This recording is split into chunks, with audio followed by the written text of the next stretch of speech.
Okay.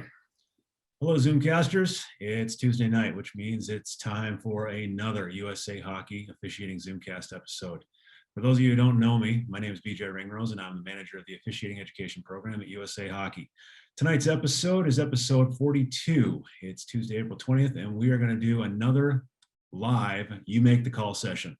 Did one about 6, 7, 8 weeks ago, and it received a lot of accolades and praise in the survey afterwards. People really enjoyed it, basically showing video clips and taking feedback not only from our panelists that I'll introduce in just a moment here, but also getting your feedback through the chat feature and the Q&A feature. Really good hour of discussion. It was a lot of fun, and we certainly plan to do more of these when we come back next season starting in August, and I'll talk a little bit more about that towards the end of the episode. So now that you know who the heck I am, we'll talk about our panelists. Joining us tonight, 3 great panelists, 3 great friends of USA Hockey. We really appreciate the fact that they're here. Start off with Jenna Janshen. Jenna is from the Miles City, Montana part of the country.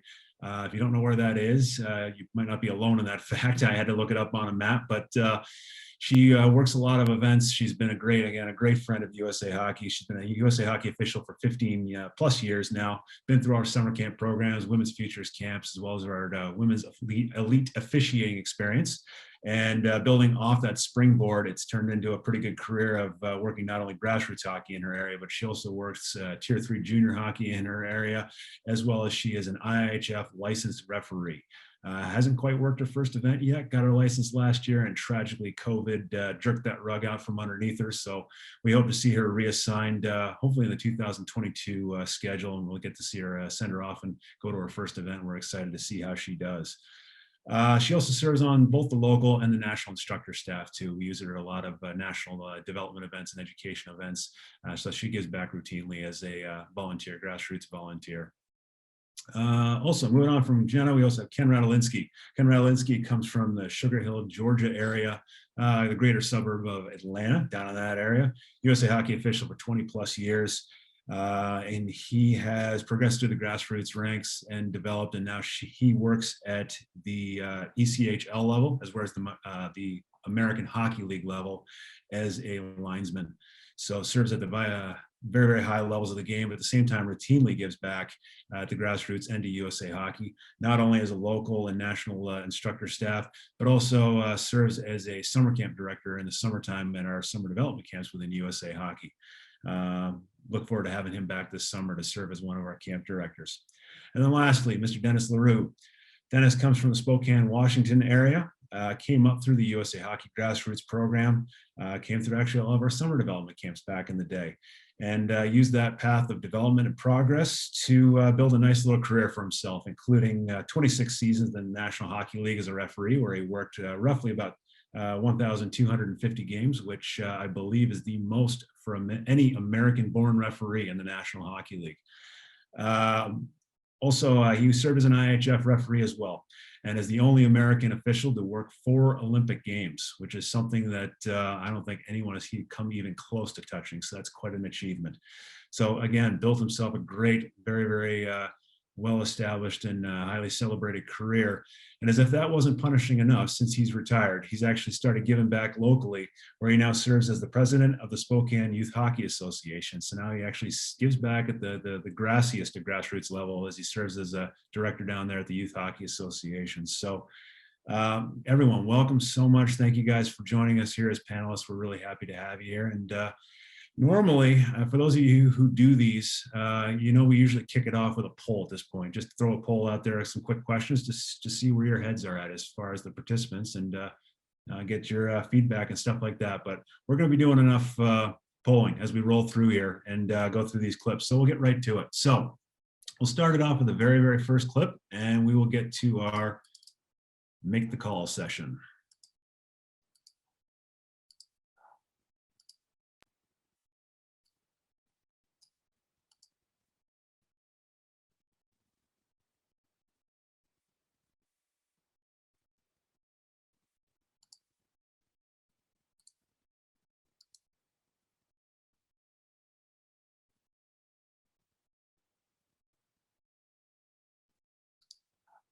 Okay, we looked at it a couple times here.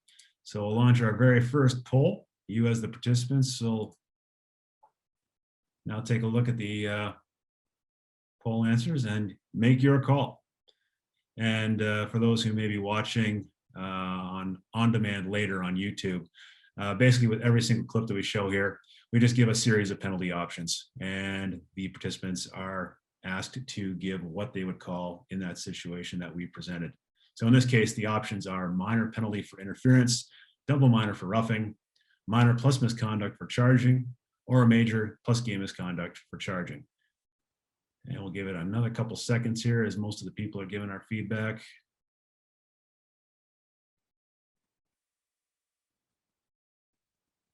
Okay, with that, pencils down, and we'll share the results. Looks like most of you, just about half of our participants said minor plus misconduct for charging. Beyond that, it was kind of split 50-50 amongst the rest of the participants. About 25% said minor penalty for interference, and another 25 or so percent said major penalty, major plus game misconduct for charging. So with that, we'll stop the poll. And Denny, this is certainly, we're talking penalty infractions here, and certainly it's without a doubt, well, it starts as a referee's call, but quite possibly the linesman might be able to step up here as well. But Denny, what are your thoughts with this clip? A couple things come to mind. First of all, and I didn't see, because I wasn't looking if there's a score or time, but to me, actually I can see it now in the background. This is early in the first period. This in my mind is a major penalty for charging in a game misconduct. This player is vulnerable. He's skating through the neutral zone here. The other player comes and takes a considerable amount of distance run at him.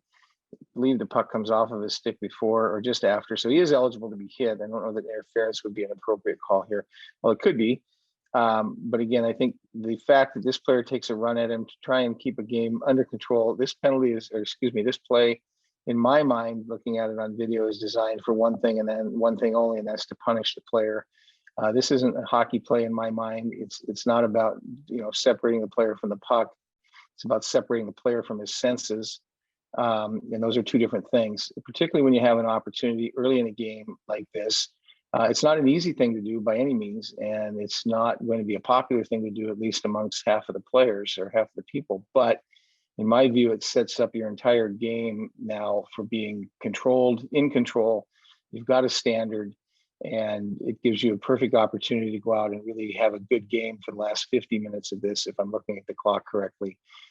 So that's my assessment of this particular play. Would be a major in a game misconduct for the reasons I indicated below, or through the session. Thanks, Denny. And you bring up a really important point with setting the standard for the game and setting the tone for the game. And of course, Jenna, you're a referee as well. Can you share a little bit more on that? I mean, it really is important to kind of set that tone and set that standard. If this isn't a major penalty, what is? Right. And if this isn't a major penalty, then how long are those next 50 minutes going to feel if we're giving this a 2-minute minor and a 10-minute misconduct? And I'm team dark, and I've now learned that that's an acceptable play that can keep me in the game. Whew, those next 50 minutes might be pretty darn spicy. But like Denny mentioned, you set your standard early, you specify this behavior is not allowed, this will easily get you removed from this game. Then it tells everyone on the ice that you're not messing around, you mean business. We are not taking runs at one another. We are not taking runs at each other's heads or elsewhere. And it just helps you, keep the game under control as best you can. Obviously, we only can report the news. It's not like we can certainly prevent anything from happening, but by setting that standard and making it clear that that behavior is not acceptable, and that it will remove you from the game, and that you're not afraid to make that call early, it just helps buy that credibility for the rest of the game, and keep things as under control as possible. Thanks, Jenna. Hey, Rads, you're a linesman here. So, I mean, it's not necessarily initially your call, but you as the linesman, since we're dealing with a minor or major penalty infraction, it really is, as a linesman, really important to stay focused, stay dialed into the game, and kind of note these kind of things, because even though you can't necessarily immediately call it, you can't stop play as a linesman in USA Hockey at the youth level for major penalties. But keeping that in mind, noting that number of that player and reporting to the referee is important, correct? Absolutely. And even sometimes too, you know, if this is a one referee, two linesman system, maybe the referee just sees the initial impact, doesn't actually see how far the distance that player travels for that hit when it comes to calling a charge on that. And just like we mentioned before, you know, if that's not a major penalty in a game misconduct, what is? And I could tell you as a linesman, if that's labeled as a 2 and 10, I know I've got my work cut out for me for the rest of this game, and I am going to earn my paycheck. Not that I'm not going to work hard in every other game that I'm skating, but I know if that guy's still in it, anytime he's on the ice, I'm looking for somebody to come after him.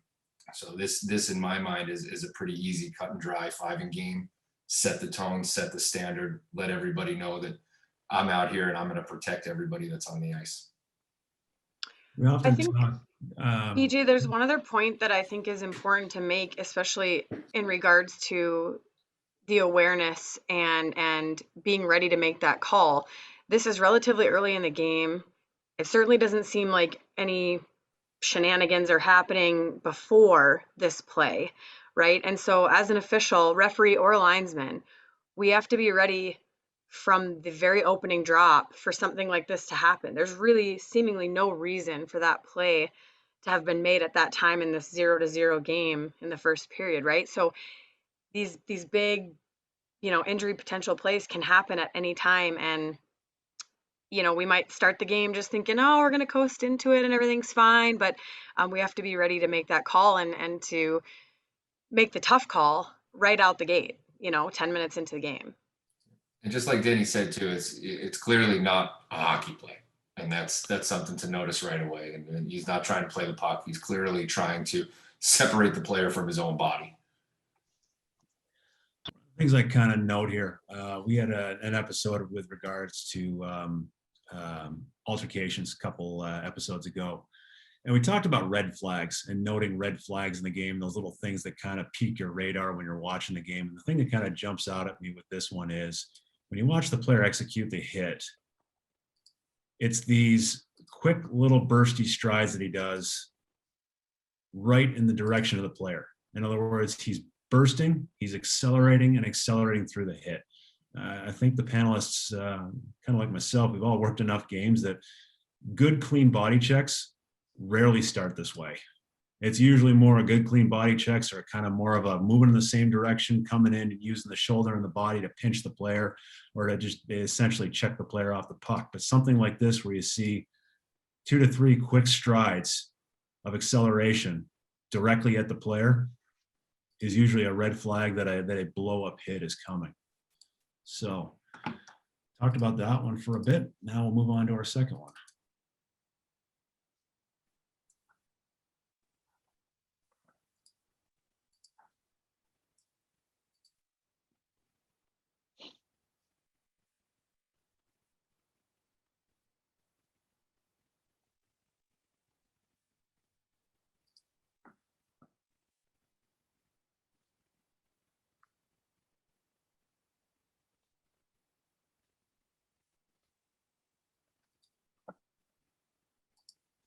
Okay, you've had a couple kicks at it to look at it. We'll launch our second poll. So please select your call. Major plus game misconduct for checking from behind. Minor for cross-checking. Major for cross-checking. Major plus game misconduct for cross-checking. Or a minor penalty for roughing.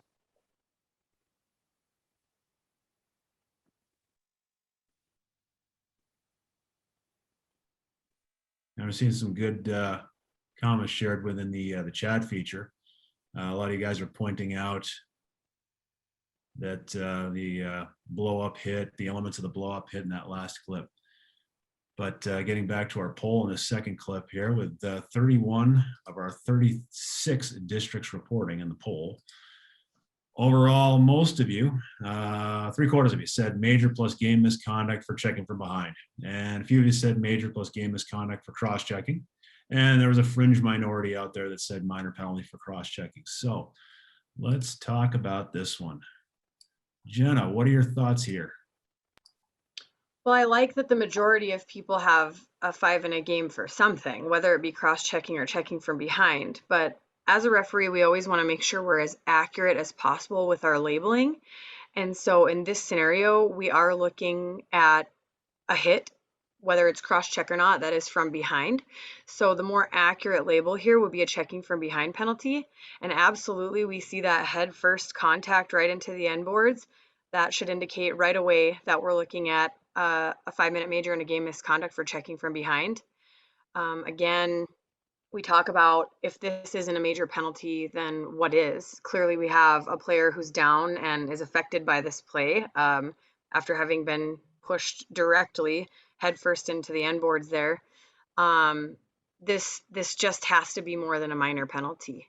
You know, a lot of those minor penalties that we see, those are the ones that are throughout the course of play, you know, just things that happen throughout the game. But in this scenario, the player in dark here looks up, sees right here, okay, knows he's got the numbers, and, you know, forcefully pushes directly from behind right on the last nameplate there and causes direct head contact into the end boards. So pretty cut and dry call as far as I can see.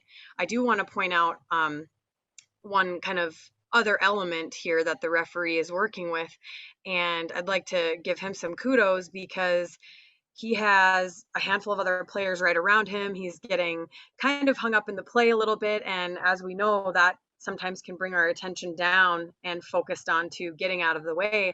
But he had the wherewithal to pay attention and look through those players right in front of him to be able to see that play going on, you know, in the background and to catch that call, especially when you're a referee in a 3 official system or in a 2 official system where you don't have maybe the help of that higher referee, like you do in a 4 official system.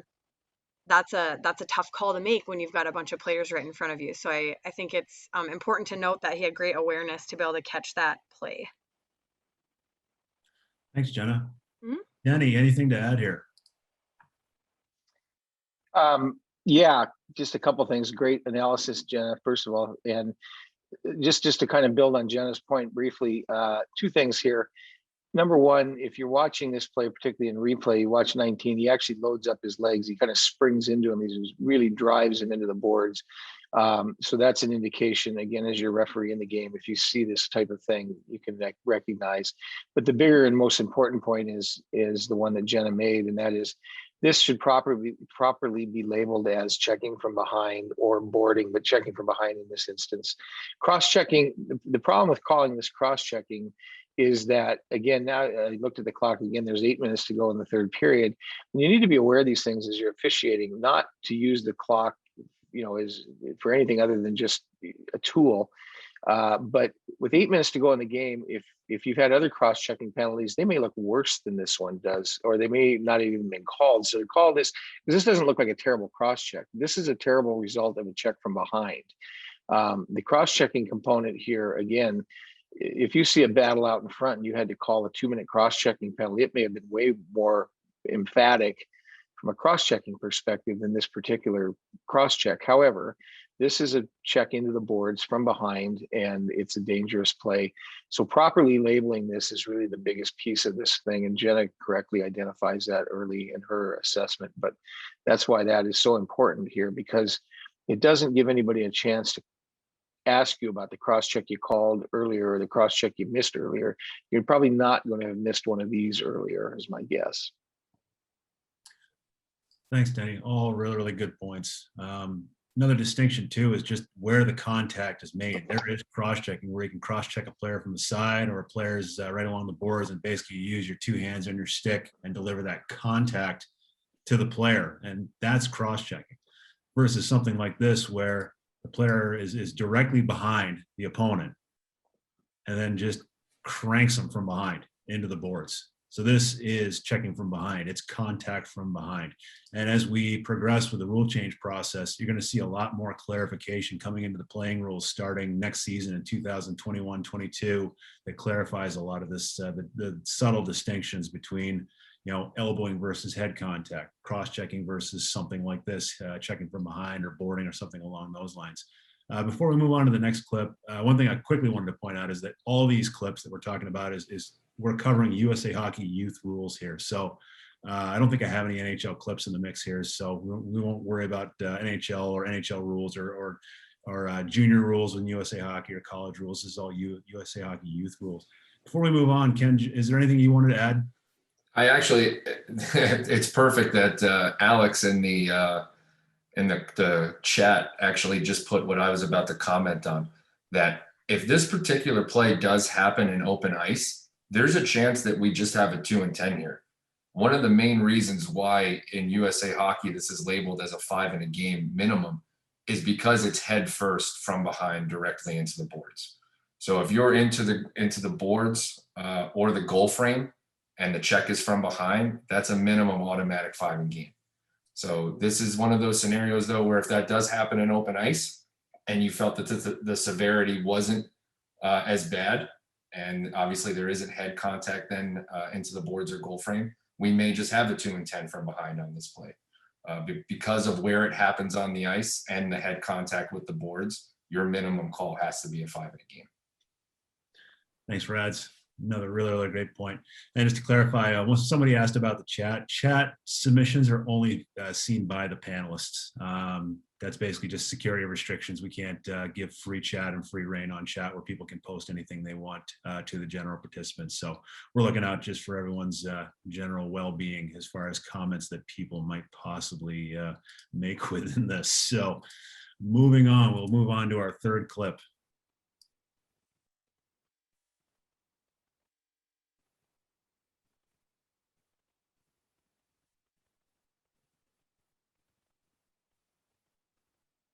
I'm being kind of generous with this one. I'm letting you see the close-up version too, as opposed to the version where you're about 100 feet away.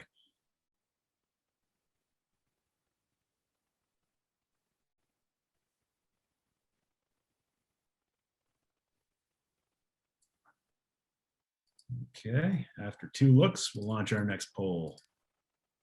So please select your call. Major penalty for elbowing, minor plus misconduct for head contact, minor penalty for elbowing, or minor penalty for roughing. And we'll give you about 20 or 30 seconds. Don't think about it too much. Don't overthink it. Go with your gut. I quite often say to people, use your gut with playing rule exams and stuff like that, especially if you've been involved with USA Hockey and been calling our rule book for the better part of 10 to 20 years. Your gut should be able to get you through a rules exam. Everybody makes a couple mistakes, but your gut should get you through it.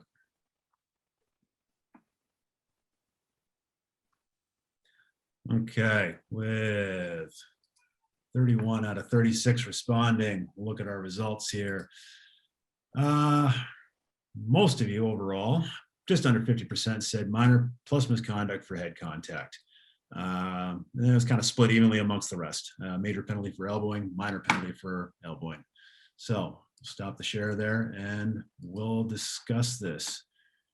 We'll go back to Denny only because Kenny's going to have a lot to say on the next clip, I know for sure. So Denny, what are your thoughts on this one? I'm not surprised at the split, honestly. I don't think that either of those is really a wrong answer or a defendable answer. I'm more inclined to agree that it's probably a minor penalty for head contact and a misconduct. It's tough to tell in the video. He clearly brings, well, now that I look at it again, I might change my mind. It's the luxury of having all this video and close-ups, but like I started to say, at a minimum, it's a minor and a misconduct for head contact. I think that the follow through with the elbow and the extracurriculars of that is certainly something that need to be considered and looked at. And again, now it doesn't appear as though the player suffers any injury or anything, but it's a blatant elbow that again is problematic. Again, I don't know that if I was supervising a game as I do from time to time, this would be one honestly where I would talk to the guys and kind of, or gals and guys or whatever it was, to try and get a sense of what it was they were thinking and then listen to that. Because I think either one of these calls could be defended based on certain circumstances and some things like that. So it's not the greatest answer in the world. I understand. I think in a youth game, let's go back to that. I think in a youth game, this would need to be a 5-minute penalty for elbowing. We can't have people running around making these kinds of actions. This is a junior hockey game in the USHL. A little bit different, but nonetheless, in a youth game, I would think at this point in time, I would opt for a major penalty for elbowing in this game, in this play. Okay. Thanks, Denny. Jenna, anything to add as well? Yeah, I think, again, that's a great assessment. And I like a standalone major for elbowing, but again, just another thought to consider is the accuracy of labeling. And here, we do have head contact, and USA Hockey surely wants us to be very strict when we have head contact throughout a game. And so I guess if it had been me, I would go with a 2-minute minor and 10-minute misconduct for head contact.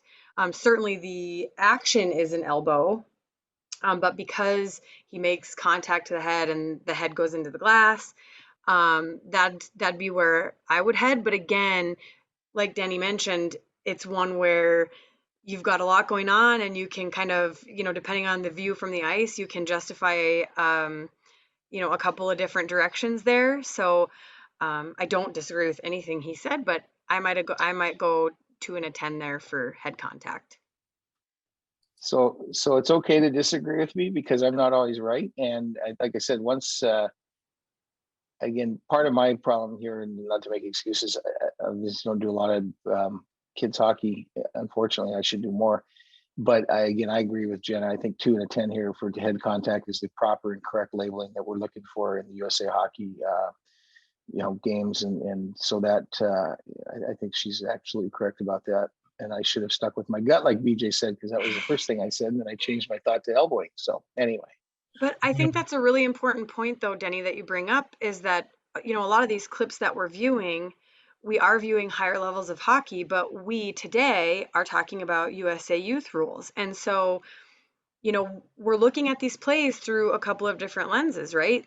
Like he mentioned, if we're talking about a higher level league, maybe that is a different call there, right? So and again, we'll see that when Ken starts talking about some of the linesman procedures and some of the face-offs that we have coming up. So again, there's a lot of latitude that can be difficult to determine based on, what we're seeing here is a higher level game, but we're talking about what we would call if it were a youth game, right? So just always things to consider as referees. What level are we at? What game are we looking at here? Excellent follow-up. And Rads, I kick it to you, but just want to kind of keep going with the clips. And I know you're just chomping at the bit. Oh, he's got good stuff coming up. We're chomping at the bit to sink your teeth into this next one. So there's a lot here.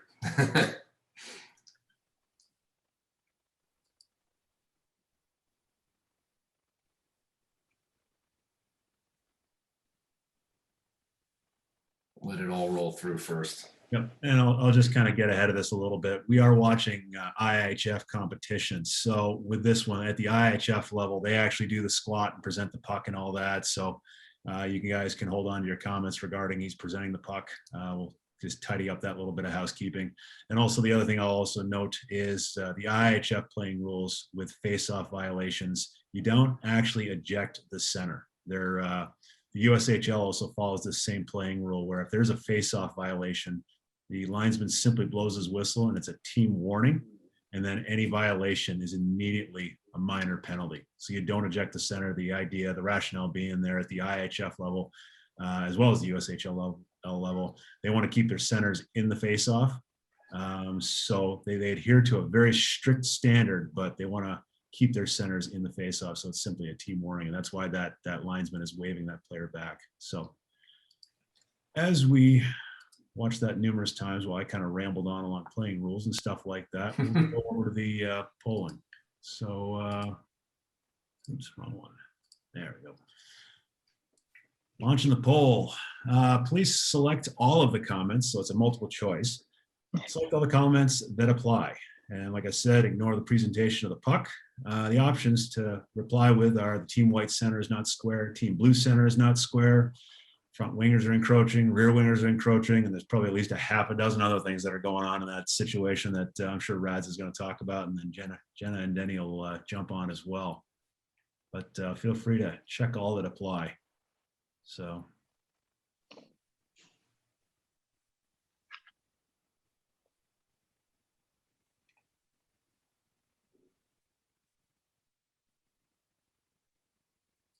Okay, we'll cut it off there with about 25 of our participants chiming in. It's actually pretty much all of you, yeah, just about all of you, 80% of you said the team blue center is not square. About half of you said the team white center is not square. And then it was kind of split 50-50 almost as far as the front wingers and the rear wingers are encroaching. So with that, we'll stop sharing our results and we'll get back to the clip and have at it, Rads. What do you got? I think we're all in agreement that there was a lot not going on right with this face-off. So to start, white center there, not square. Everything just feels rushed about this. We've got a lot of players still moving. Don't be afraid as a linesman to even reset yourself and to make sure that we're communicating with both centers. And you got to tell them exactly what it is that you want. You want white skate square, stick set. Blue skate square, stick set, then down, you got your window. But in this, white clearly isn't set at first, and then we're tossing blue. So I don't love that. I also don't love the fact that this is how a face-off is being conducted in the first period, because if we're not good by this point at the end of the first, I can only imagine what the third period could look like in this game with players trying to take advantage of the situation. Another thing that you normally see is the linesman being so rushed on that second attempt because we've already either warned in this scenario for the IIHF or we've tossed that center. Now we're so focused on, hey, I just want to get this puck down. I don't want to have to force the referee in this situation to call a delay of game. So let me just get the puck down. And what you see happens a lot is that the second face-off is actually worse than what the first one would have been. I actually think this second attempt is better, but it's still not clean. Everything just feels rushed. But communication is what helps with this here. And early on in the first, if you have, let's say, white's not getting set, don't be afraid to come over that dot, talk to that centerman. You don't have to stand up or point and make a lot of motions and look like you're showing them up, but just let them know exactly what you need from them. Because if you don't, face-offs like this are going to happen more often than not. Thanks, Rads. All really, really good stuff. Jenna, anything to add? Any thoughts or?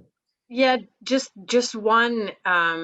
Obviously, Rads nailed it, but the one thing that I always like to think about is when we as linesmen are asking wingers or centers to perform a task in order to become square, to get a fair face-off, we have to follow through with ensuring that that happens, right? So I always think of it as like when I was a kid, my mom would threaten us to be grounded, right? Like if you eat all the fruit roll-ups, you're going to be grounded. And then we'd eat all the fruit roll-ups and she wouldn't follow through with grounding us. Thanks, Mom. But what does that teach? Fruit roll-ups are good, though. No, for sure, right? Like, I mean, how am I not going to eat the whole box, right? Yeah. So, but if you don't follow through, then what does that teach me? Mom's soft, right? I can get away with whatever I want. And that's exactly what your wingers and your centers are going to do if you don't follow through. So if I am asking as a linesman, square your feet, and they don't square their feet, this puck's not going down until you listen to mama, because you're going to get grounded, right? And so if we don't follow through in the first, then like Rad said, what are we going to have in the second and third? They're going to know that we're not serious about our requests, and that they can get away with whatever they want, right? So if you're going to say back out of the circle, they have to be completely backed out of the circle before you're ready to drop that puck. And yeah, we don't want to rush any faceoffs. We also, yeah, we want to avoid delay of game penalties wherever we can, absolutely. But if that means that we have to slow things down to get it right, then so be it. Thanks, Jenna. Yeah, and you make a really, really good point. It really does kind of boil back to standards too. We talked a little bit about making that call early on in the game and setting the standard and the tone for the game. You run a face-off standard like this in the first period. What happens in the third? With like a minute or two left to go, and it's a 1-goal game, and suddenly emotions are really, really kicking in, and the urge to cheat really, really starts going into overdrive. And suddenly you kept a loose standard the entire game, and now all of a sudden you want to tighten it up. Now all of a sudden you want to make sure those wingers are behind that line. What are you setting yourself up for down the line? So just again, my 2 cents just dawned on me right now as I'm looking at this panel as well as myself. I got 2 referees and 2 linesmen, so it is a 4 official system tonight. I did not do that intentionally. It's just evidence that my unconscious mind typically works a lot better than my conscious mind. So, strictly speaking, if I really want to do my job well, I should be in a coma. So take a look at the next one.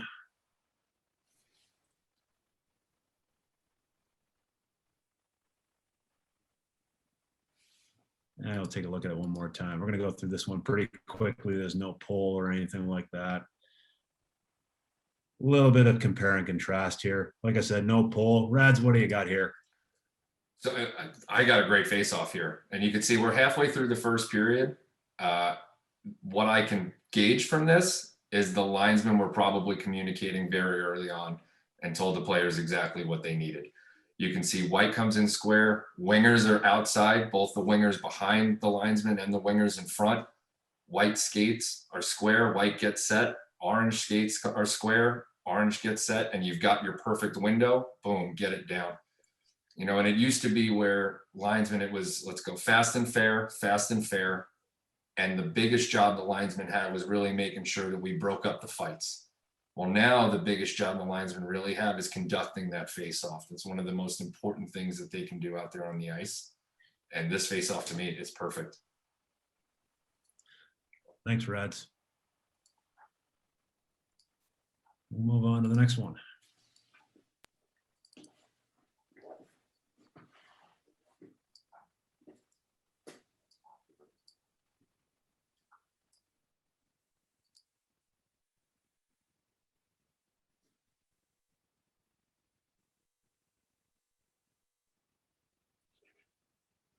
Yuck, BJ. I don't like it.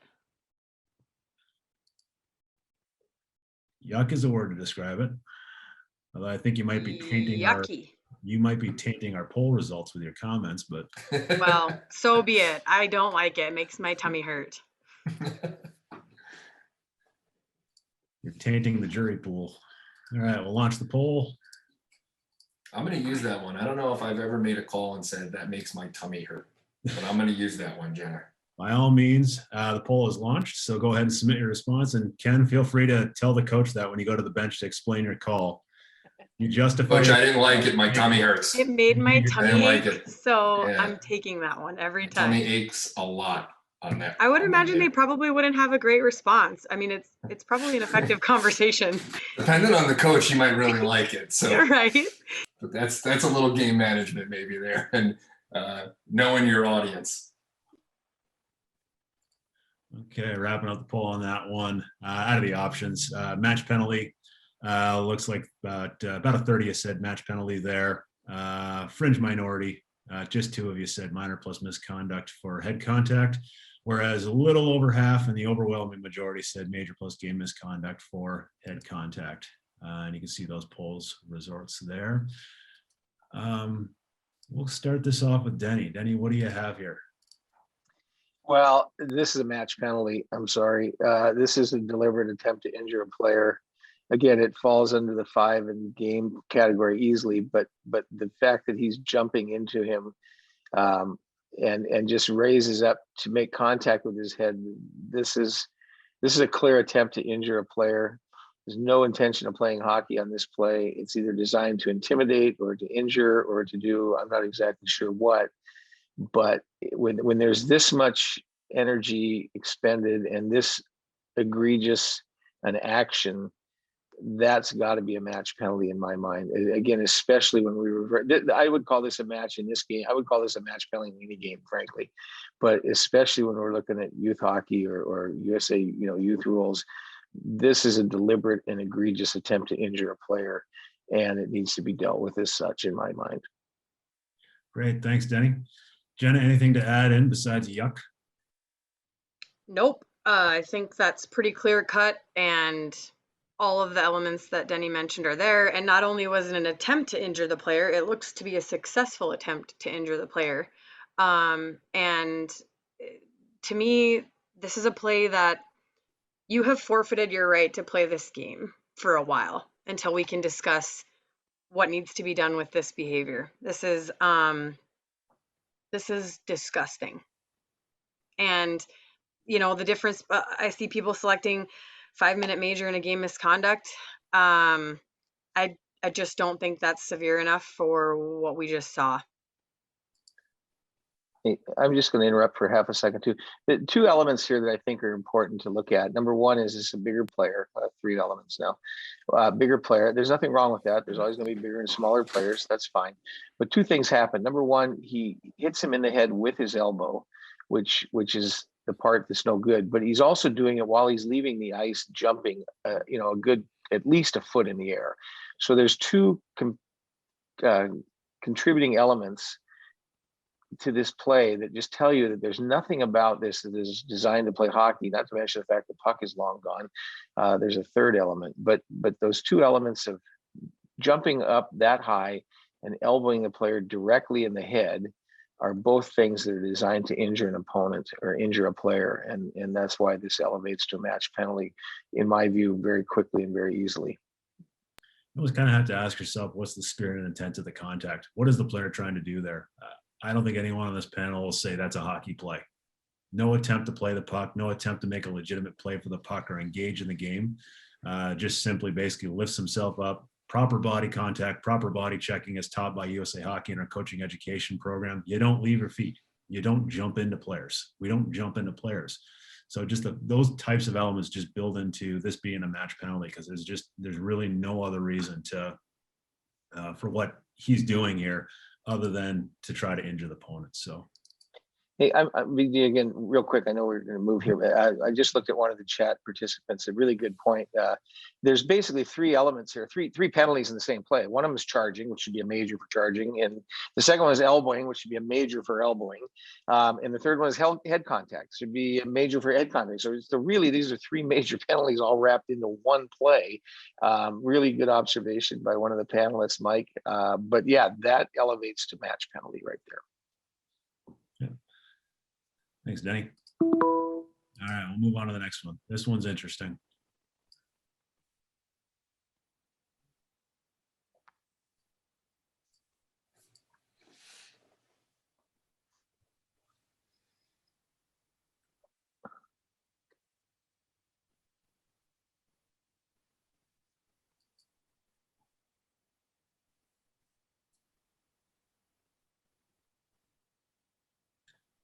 And because I'm feeling generous, I'll give you one more look at it in slow-mo.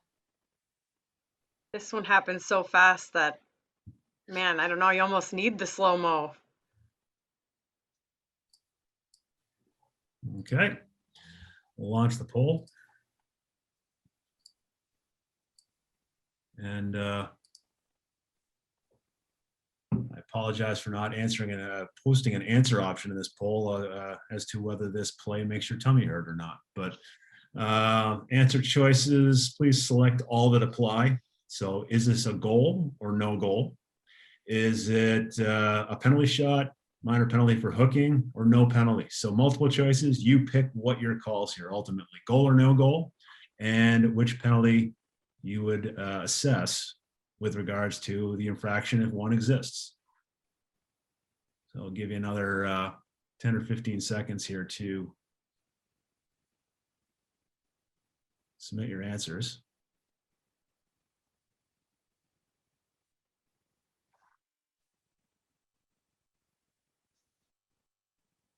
Okay, so sharing the results. Almost 80% of you said this is a goal. About 14% of you said no goal. And then about the infraction, or if there is an infraction or not, most of you said minor penalty for hooking. And it was kind of split amongst penalty shot or no penalty as the other options. So with that, we'll go back to Sharon here. And since this clip actually came out of the NWHL Isabel Cup from Lake Placid earlier this year, and it was a women's event, we'll start with Jenna with providing the feedback. Oh, okay. Well, a lot going on in this play, and I am very thankful that I wasn't the one on the ice when that went down because it was all very fast, right? That's one of the ones where you go, whoa, what the heck just happened here?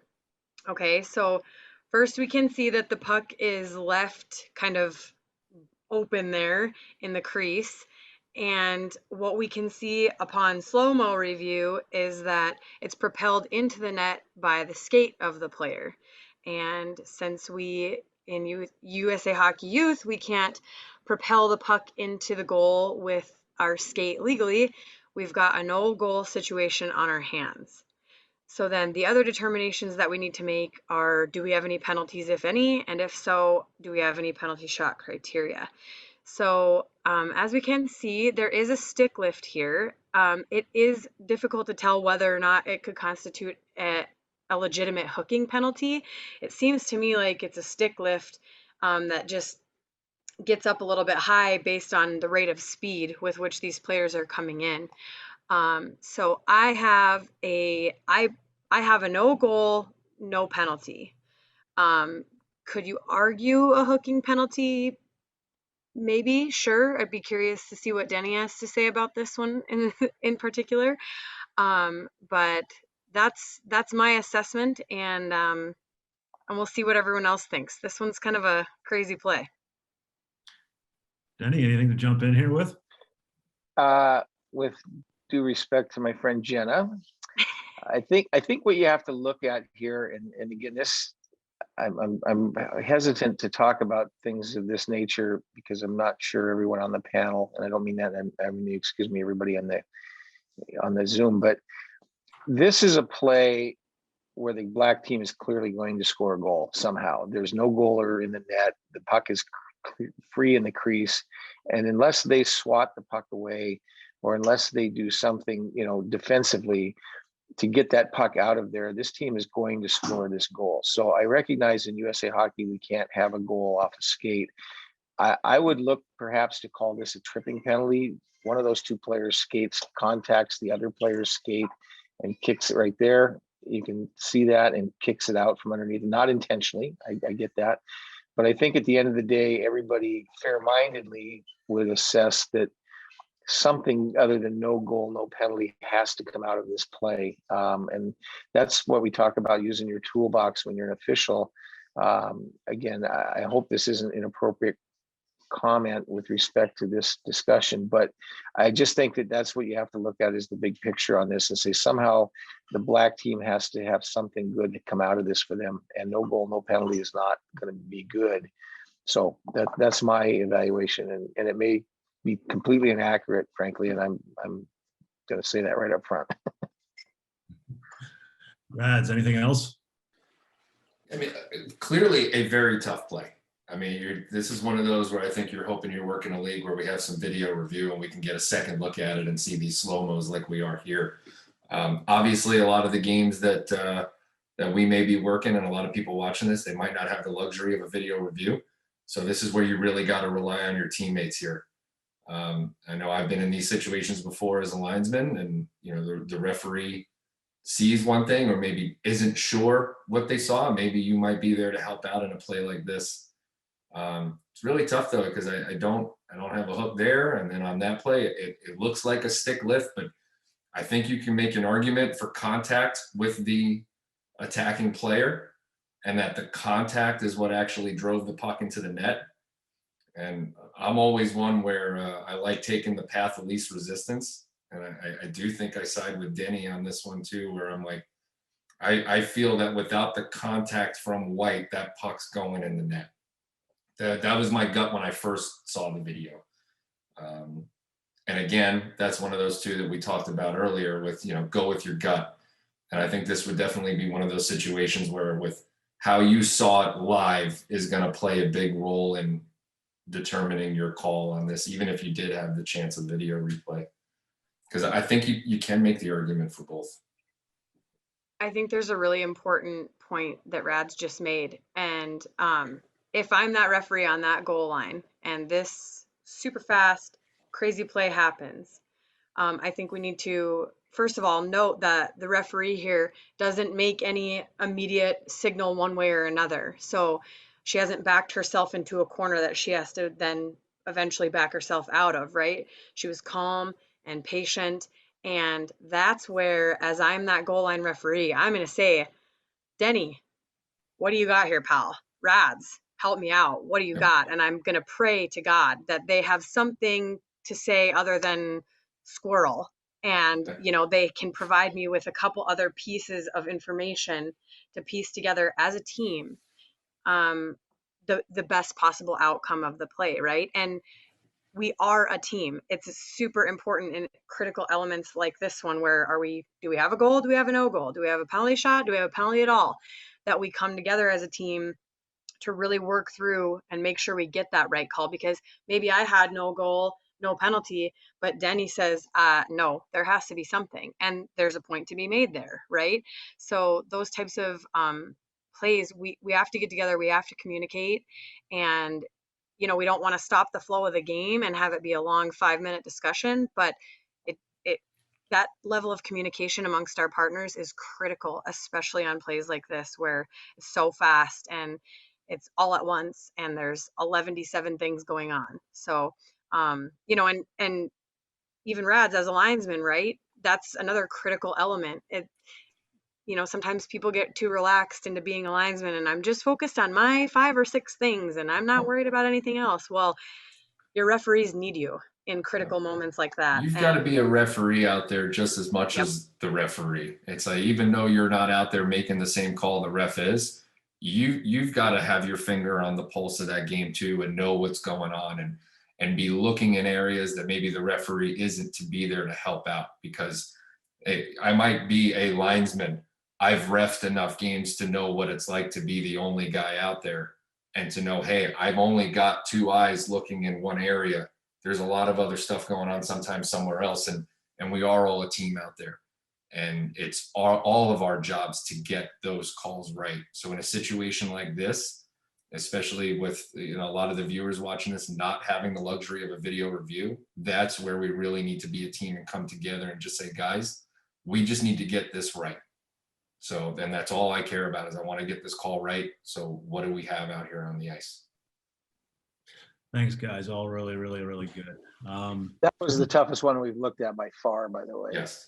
Hands down. And look, I don't pick easy ones. Yeah, I could dig through the archives and just basically it could be wall to wall, exploding, checking from behind calls where everyone just kind of cringes and, you know, easy match penalties and stuff like that, quick and clean, you know. But that's not what we're here for. We're here to discuss the game and the interpretations of the playing rules and things like that. So I do my best to kind of find challenging calls and calls that can really provoke a lot of discussion. And with that, I think I got one more that I want to quickly go through before we wrap things up here. So I think this is another one that kind of shares an interesting thought with regards to the playing rules and their interpretations. So blow through this.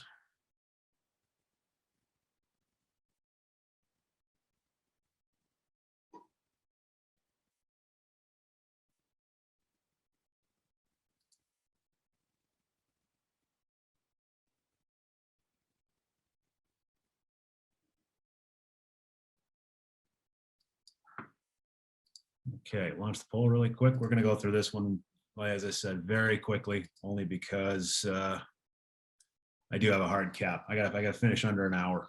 I do have a meeting to jump on, so it'll be the first ever Zoomcast that I've wrapped up in under an hour. So, yay me, I guess. So, simple offsides call, onsides, offsides. You make the call very, very quickly. As that official had to make that call very, very quickly. That is true. Another one I wish I would have video review on.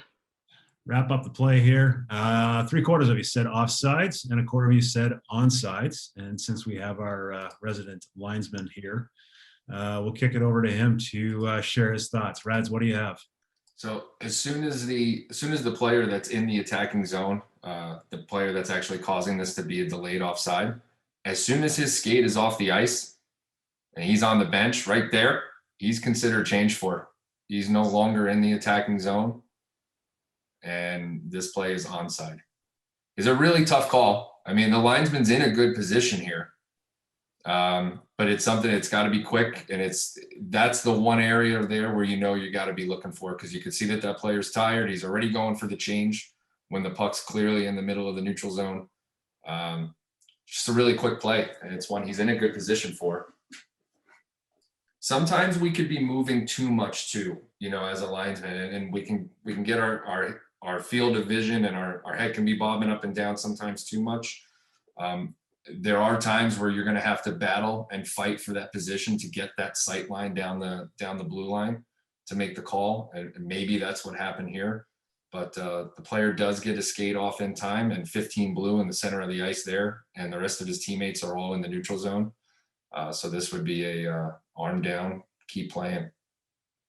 Thanks, Rad. All really good information and comments. And I'd just like to say life would be so easy if we had that little halo pop up over the player. Yeah, bing, it's onside. Oh, hey, thanks. And if we could add anything to our game, if we could add anything to the game, I'd love something like that. If someone can figure out how to do that in real time. Like the Fox Blue puck, get some lights on the bottom of the skates and they all go off when they're onside.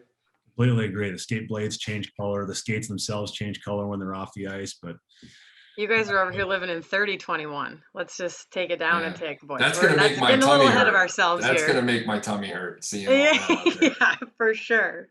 Technology way above my head anyway. So with that, we're coming up to the top of the hour. And like I said, I got a hard cut off of this one. So we're going to wrap things up here. Normally I'd be I'd be showing you the upcoming schedule, but as you noted, this is the end of the season, end of season one. It's been a really great run, 42 great episodes. We've had a lot of fun with this, and we thank everyone for joining us over the course of this season. We will be back in August. So we're going to take the summer off. I, for one, certainly believe in an off season, although some of our parents and players and coaches may not believe in an off season. I certainly do.